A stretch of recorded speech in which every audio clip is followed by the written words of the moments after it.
Pode me chamar para louvar. Aí vem aquela coisa no meu coração assim, não, pega a Bíblia, né? Só que a gente, às vezes, no dia a dia, a gente não dá atenção ao Espírito de Deus. Mas o Espírito de Deus, irmão, ele fala assim, de mansinho. E a gente precisa estar atento à voz do Senhor durante o dia. Ele todo dia está falando conosco, nos direciona aquilo que nós temos que fazer. Muitas das vezes a gente fica perdido nos afazeres e esquece, né, de prestar atenção naquilo que o Espírito Santo está falando com você durante o dia, né? Então eu acabei não dando atenção e fui pegar a prova, mas é o Senhor, né? Amém. É aquilo que o Senhor determinar. Rapidamente queria dar um testemunho. Semana retrasada eu vim para a igreja e senti no coração na terça-feira de levar água para o meu companheiro, né? Ele desde o dia 1º estava de cama com uma hernia de disco forte, sem trabalhar. Os clientes ligando para ele, você não aparece, mandando mensagem. Ele não conseguia aceitar o nome, ele queria trabalhar e não conseguia. E eu não sei fazer o trabalho dele, algumas coisas eu consigo, outras eu não consigo. E eu não fiquei desesperada não, porque eu sei que Deus está na frente. O pastor até me mandou uma mensagem, perguntou como eu estava, eu falei, não, ele está doente. Ela, pastor, não, vamos orar, Deus vai repreender. Mas ficou naquilo, né? E eu vim rapidamente, a gente tem que também ficar atento quando o nosso inimigo, ele vem de encontro para nos derrubar, porque às vezes o diabo ele arma laços, ele vai querer te derrubar, você já pressente isso, né? Eu já estava vendo isso como uma avalanche. Ia acontecer dos clientes desistirem de alguns contratos, aí ia começar as contas a aparecer, as contas aparecem, a gente se desespera, aí começa aquele atrito dentro de casa e é uma avalanche. Então, antes da avalanche vir, antes do seu inimigo se levantar contra você, com essas artimanhas, você já tem que estar atento. Aí, no começo do ano, eu já comecei a falar, eu vou levantar minhas barreiras, vou começar a me firmar mais e caminhar mais fortemente para a casa do Senhor. Né? Hoje em dia todo mundo tem pregado que a gente faz na nossa casa a igreja, que a igreja é você, não. Essa aqui é a casa do Pai. Aqui tem refúgio, aqui tem reforço, aqui tem a unção do Espírito Santo. É aqui que você tem que estar todos os dias. Todos os dias na casa. Se você puder ir todo dia, venha todo dia à casa do Pai. Vem para o refúgio, vem para o renovo, vem para o refrigério e vem para a guerra. Tá? Porque o inimigo ele não está de brincadeira. Ele quer destruir as famílias, ele quer destruir as esposas, os maridos, os filhos. Ele trama dia e noite para te destruir, para desestruturar a sua casa, para desfazer o seu ministério, para você perder a fé, para você ficar fraco. Quando você estiver fraco, ele vem e te dá uma rasteira. Mas o sangue de Jesus tem poder. Glória a Deus que o Senhor ele me chamou a uma responsabilidade e eu corri para os pés do Senhor. É isso que a gente tem que fazer, a gente tem que ser esperto. O crente tem que ser prudente, tem que correr na frente. Viu que o negócio está apertando? Corre para a casa de Deus. Ah, mas agora que o negócio está apertando, vamos dizer nada. Vai, corre para os pés do Senhor, sim. Vai para a casa de Deus, que é lá que o Senhor vai agir na sua vida. Enquanto a gente está aqui, o Senhor vai cortando os laços e brilhando. Então, na terça-feira, eu levei a água para ele, senti no coração, eu bebi a água, levei a água para ele. Na terça-feira, ele bebeu água. Na quarta-feira, ele já ligou para o Gabriel, meu sobrinho, e falou: vamos trabalhar, traz o carro que a gente já vai sair. Ele já levantou assim, supetão, né? Ah, tá dando aqui, mas ele já levantou. E desde esse dia, né, o Senhor tem aberto as portas para mim, tem aberto as portas para nós. Tem muitas pessoas que desistiram nesses últimos 10 dias de contrato, ligaram de novo para ele. Ah, não, volta aí, porque eu estou precisando. Não vou querer acabar, não. Então esse é o nosso Deus, amém? Aquilo que ele faz na minha vida, ele vai fazer na sua também. Em nome de Jesus. Convido a igreja a abrir no livro de Jonas. Amém?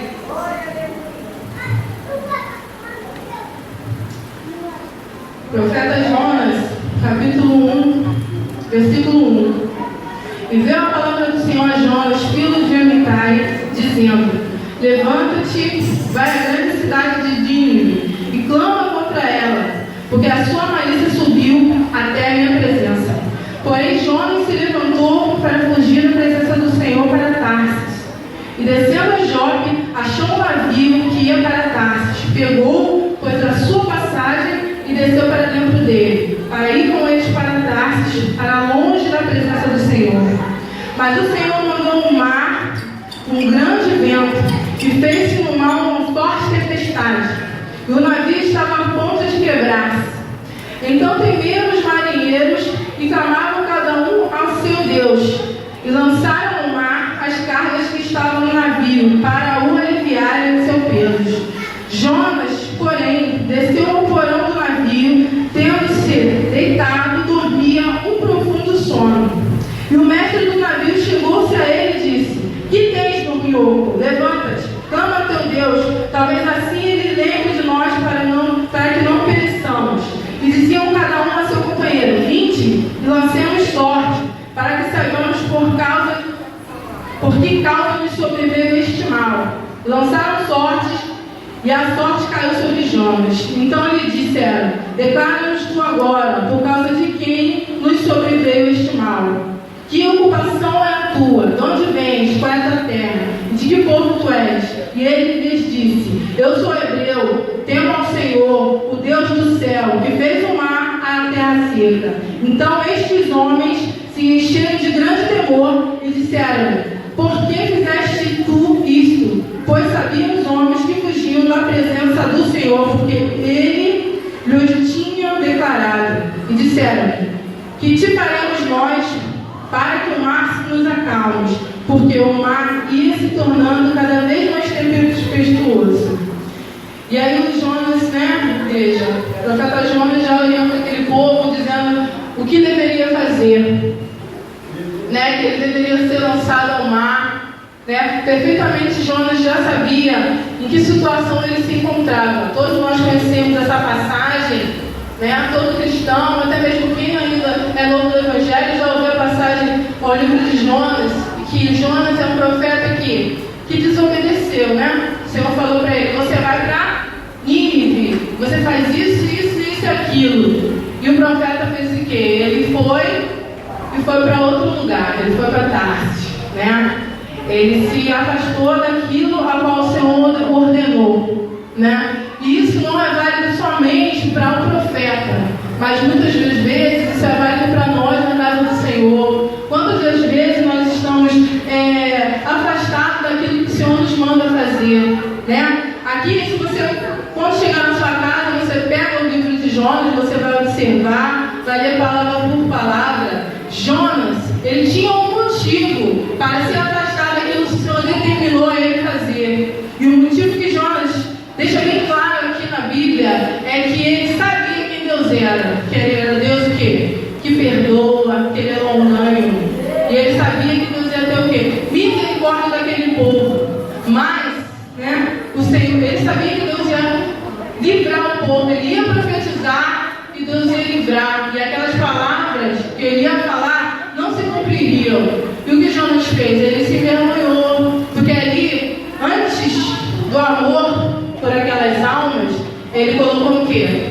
Mas eu sou profeta, eu sou cristão. Se não acontecer, como que eu vou ficar? Ele colocou aqui os seus interesses na frente do interesse que tem que ter o servo de Deus. O servo de Deus tem que ter qual interesse? De salvar almas, de se compadecer daquelas pessoas. A palavra mesmo diz nesse livro que aquelas pessoas ali, elas não definiam a sua mão esquerda e a sua mão direita. Assim diz a palavra de Deus sobre aquelas pessoas, que eles não sabiam qual era nem a sua esquerda nem a sua mão direita. Isso quer dizer o quê? Que eram pessoas ignorantes. E quantas das vezes nós, como servos de Deus, olhamos para aqueles que são ignorantes da palavra, aqueles que são ignorantes do Evangelho, aqueles que estão cegos e agem como ignorantes. Eles agem como ignorantes. A gente fala: eu não vou falar para aquela pessoa, porque eu sei que meu Deus é longânimo, não vai acontecer, Deus não vai me dar um raio, vai soltar fogo e vai queimar todos, porque o Senhor não tem por prazer perder uma alma. O objetivo é salvar, o objetivo é trazer para casa, trazer para o Senhor, amém? E muitas das vezes nós, como os profetas de Deus, como somos, nós também somos profetas. Tudo que sai da nossa boca vem do Senhor. Muitas das vezes a gente fica assim, nesse sentido constrangido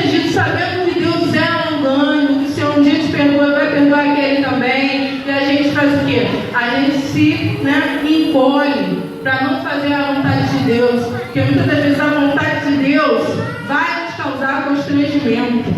Muitas das vezes a vontade de Deus vai deixar cair em terra aquilo que você falou, porque Deus pode voltar atrás daquilo que Ele diz, sim. Ele volta atrás quando Ele é longânimo, quando Ele perdoa, né? E muitas das vezes a gente não coloca o amor de Deus à frente daquilo que você quer que aconteça. Amém? E a palavra também diz, igreja, que o Senhor colocou as Jonas dentro de onde? Né? Da barriga do peixe. Aqueles homens lançaram Jonas ao mar. Ele estava tão consciente do seu erro, que ele dava instruções do que tinha que ser feito, porque ele sabia o quê? Que Deus tinha algo com ele, que ele não ia perecer, que ele não ia morrer, que nada ia acontecer, né? Ele não imaginava que Deus ia lançar ele dentro de um peixe, mas que ele não ia sair morto, ele sabia, né? Só que Deus colocou ele numa situação inimaginável, né? Inédita até o momento. Algo que ele nunca imaginou foi a situação a qual Deus colocou ele, né? Em suspenso. Ele não morria, não se perdia, mas também ele não estava lá a salvo. Estava dentro do peixe, abandonado no meio do mar. Aquela situação que muitas vezes nós nos encontramos, que a gente acha que está perdido, né? A gente se enfia no próprio buraco, nós mesmos nos enfiamos num buraco, onde a gente acha que Deus não vai enxergar a gente. Ninguém pode me ver aqui, eu estou sozinho, eu estou abandonado. Mas o Senhor diz aqui na sua palavra que lá no céu é onde é o inferno, né? Lá no fundo, Deus viu Jonas. E ali só com clamor e pensamento, o Senhor foi lá e arrancou ele daquela situação. Então realmente o Senhor diz para você nessa noite, se você cavou um buraco, você mesmo se enfiou nessa situação, ou o inimigo armou para você e você caiu, o Senhor te enxerga, não importa onde você esteja, não importa a situação que você esteja se encontrando nesse momento, o Senhor Jesus, Ele te arranca daí, é só clamar. Se você clamar, Ele vai com mão forte e te arranca de lá, amém? Muitas das vezes, então o Senhor veio aqui a Jonas, né? E disse a Jonas que o Senhor foi e socorreu Jonas, né? E tirou Jonas ali daquela situação. E muitas das vezes eu me perguntava, Senhor, eu lembro essa palavra, o porquê que Jonas, o Senhor insistia tanto com esse homem?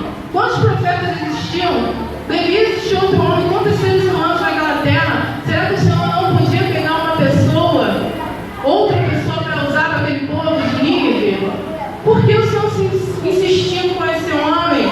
Muitas vezes eu me pergunto mesmo, Senhor, por que não insistência comigo? Por que não insistência com A, com B, com C, com outras pessoas? Por que o Senhor insiste? Né? Mas a própria palavra diz aqui, depois os irmãos podem dar uma olhada em casa, que você vai, livro é pequeno, você consegue olhar direitinho e ver palavra por palavra. A própria palavra diz, que Jonas diz assim, e pagarei os meus votos, né? E pagarei os meus votos. Jonas é um homem que um dia fez um voto ao Senhor, ele fez um voto a Deus, e os votos que você vota com Deus, ele não esquece não, igreja. Deus esquece seu passado, ele esquece seus pecados, ele apaga, ele limpa, mas ele não esquece aquele voto que você um dia apresentou a ele, amém? Ele não esquece a aliança que você um dia fez com ele. Um dia você se aliançou a Deus, você desceu as águas, você foi ao batismo. Isso é uma forma de aliança com o Senhor. Muitas das vezes a gente faz aliança e a gente esquece, mas o Senhor não esquece da aliança que você um dia fez com ele. Ele não vai esquecer, ele vai ser insistente contigo, ele vai atrás de você, te coloca em situações de aperto, ele não desiste, ele não desiste. Muitas das vezes a gente faz voto mesmo, literalmente falando, eu faço voto com Deus, né? E a situação fica difícil. A gente diz, eu quero ser um vaso nas suas mãos, eu quero ser brasa viva do olheiro, né? Naquele alfaz do começo da caminhada com Deus. Você pode ter esquecido, mas o Senhor ele não esqueceu. Ele não esqueceu daquilo que você um dia apresentou a Ele, aquele dia que você votou, que você fez um voto, que você falou, você, Senhor, eu quero porção dobrada, eu quero ser um servo do Senhor, eu quero ser usado nas tuas mãos, e passa o tempo que passar. Não interessa o buraco ao qual você se enfiou, o Senhor vai te arrancar de lá, Ele vai passar contigo pela prova, pela situação,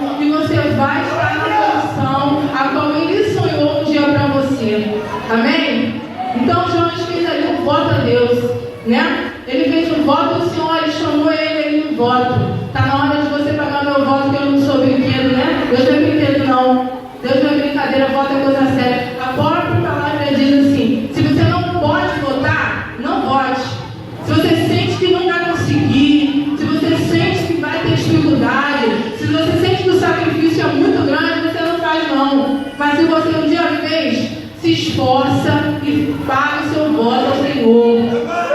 Não interessa o que aconteceu. O que é voto? Voto, muitas das vezes, é a oferta que você um dia disse que ia dar na igreja. Você disse que ia abençoar irmão A, irmão B, irmão D.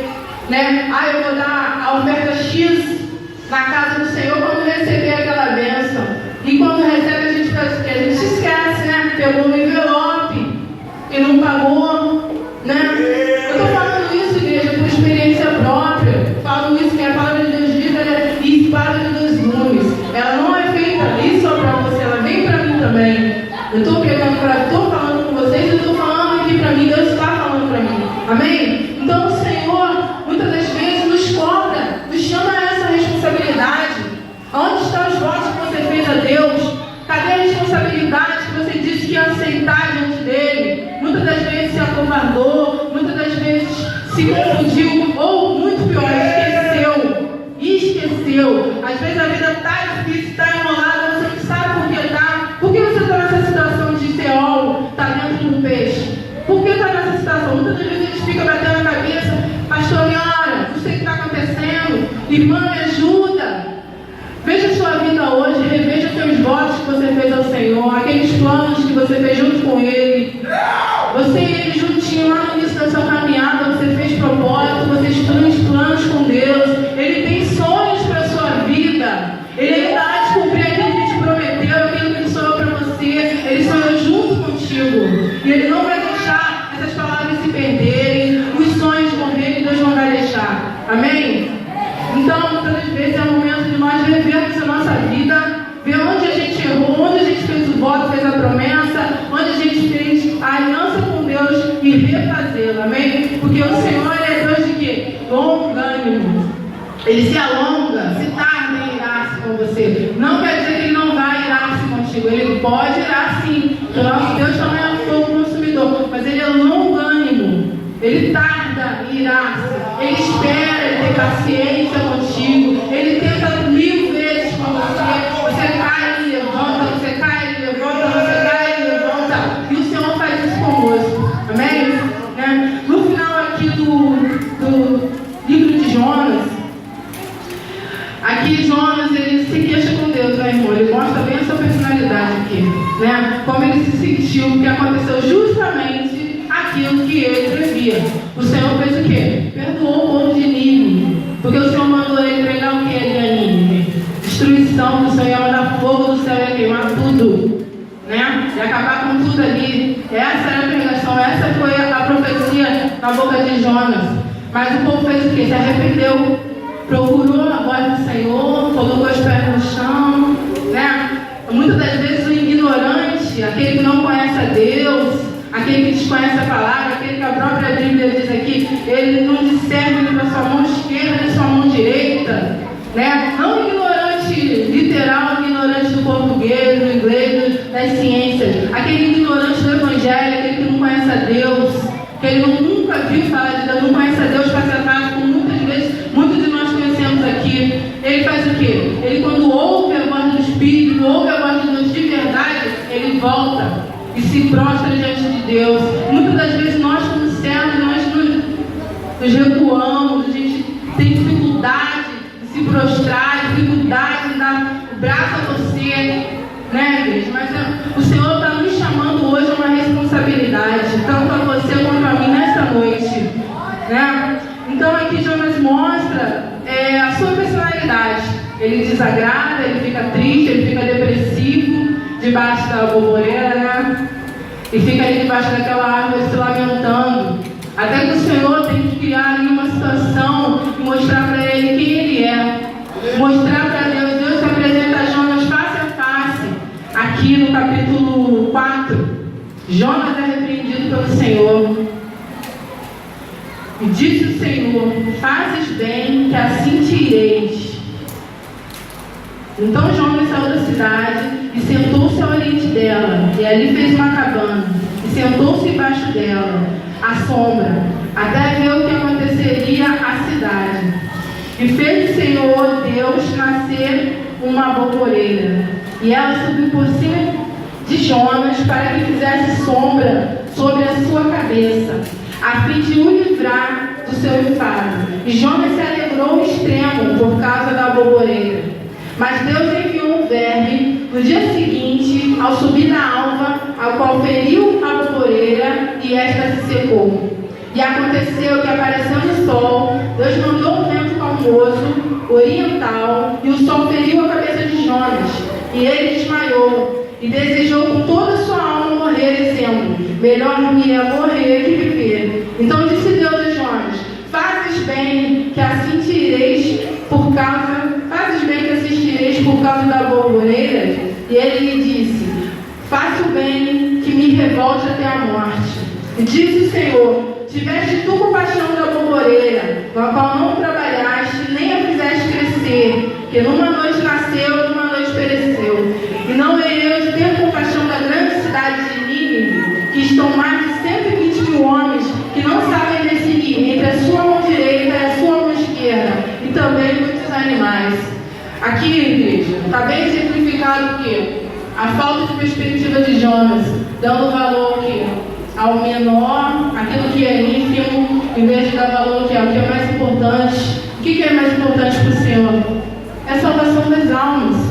Muitas das vezes a gente dá uma importância muito grande a coisas que não são tão importantes assim, não são mais importantes do que uma alma diante de Deus. Né? Muitas das vezes a gente se perde no nosso cotidiano de cristão. A gente começa a dar valor a pequenas coisas, a gente começa a se aborrecer com pequenas coisas. Aqui Jonas, olha só como ele faz drama. Olha o drama de Jonas. É o famoso cristão mimimi. Olha o drama de Jonas. Eu vou morrer, melhor me é morrer do que viver, porque a sua palavra caiu por terra, a palavra que Deus colocou na boca dele. Quanto que isso não é importante? O importante é o resultado final, a salvação daquela terra, a salvação daquele povo. Muitas das vezes no meio da nossa família, a gente quer estar como um servo de Deus, aquele que fala e Deus cumpre, que Deus tem que fazer isso e aquilo outro, que eu quero ver todo mundo nos pés do Senhor, enquanto que isso não é o mais importante. O mais importante é a salvação daquele povo todo, um povo ignorante que não conhece a Deus. E Deus te manda naquele lugar para você fazer o quê? Clamar pela salvação daquele povo. Não pela sua postura de cristão. Não se preocupe com a sua imagem. Se preocupe com Deus. O que Deus está falando com você. O que Deus quer que você faça. O que Deus quer que você fale. Não aquilo que você está representando. Aquilo que as pessoas pensam. Muitas das vezes o povo de Nínive aqui não estava achando de maneira alguma que Jonas, ele era um homem sem palavras, que ele não era de Deus, que ele não era profeta, que ele não era o cristão que deveria ter sido. Nínive muitas das vezes estava agradecido, por quê? Pela salvação, pelo escape que Deus deu. Mas não, Jonas estava o quê? Preso naquele pensamento depressivo de que ele estava errado, que ele passou por errado, está tudo errado. Mas o Senhor fez o quê? Mostrou a Jonas, através da aboboreira ali, perspectiva de vida. Perspectiva de vida que nós cristãos temos que ter. Está na hora da gente ser o quê? O crente maduro. Isso é o seu cristão maduro. Isso é ser cristão maduro. Aquele cristão que sabe ver com perspectiva, aquele cristão que olha para o alvo, que é o Senhor. O alvo é o Senhor. Ele é lindo, ele é bonito, nós olhamos para ele. Eu sou tentada também, como todos os irmãos aqui, com a solução. Às vezes eu chego lá na faculdade, professora, abençoada, assim, ela quer, ela está usada. Ela vai dar um zero lá, ela vai me reprovar, ela vai arrumar confusão, vai arrumar atrito para quê? Para humilhar o servo de Deus, para dizer que o cristão é ignorante, ele não sabe de nada. Você faz o quê? Vai de frente com ela, não, vou orar. Abre a visão dessa mulher, Deus. Ela tem que ver quem eu sou de verdade. Que as minhas intenções aqui são boas. Mostra para ela quem eu sou. Muitas das vezes é assim que a gente tem que se confrontar com as pessoas ali no joelho, igreja. Senhor, abre o olho da minha mãe. Mostra para ela quem eu sou. Mostra para ela que eu estou aqui com boas intenções. Abre o olho do meu marido. Mostra para ele quem eu sou. Que eu estou com boas intenções. Que a minha intenção não é criar menina, nem atrito, nem conversa. Eu estou aqui para vencer junto. Muitas das vezes as pessoas são equivocadas, igreja. Muito erro é equívoco. Não é malícia nem maldade. Tem malícia, tem maldade, mas é equívoco, é equivocado. derrubar o equívoco com oração. A oração resolve tudo. Né? A gente olha lá, Deus vira o jogo, a pessoa volta toda sorridente para você, a pessoa fica aqui, né? É uma maravilha quando você vê Deus agindo dessa forma.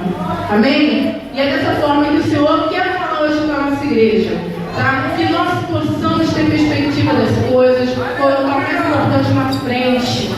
Mais importante é a salvação das almas. Deus quer salvar a tua família. Você não tem que dar o sertão dentro de casa, não. Você tem que ser santo, salvo, lavado, remido pelo sangue de Jesus, e todos têm que ser salvos. Você tem que brilhar no Espírito Santo ali dentro.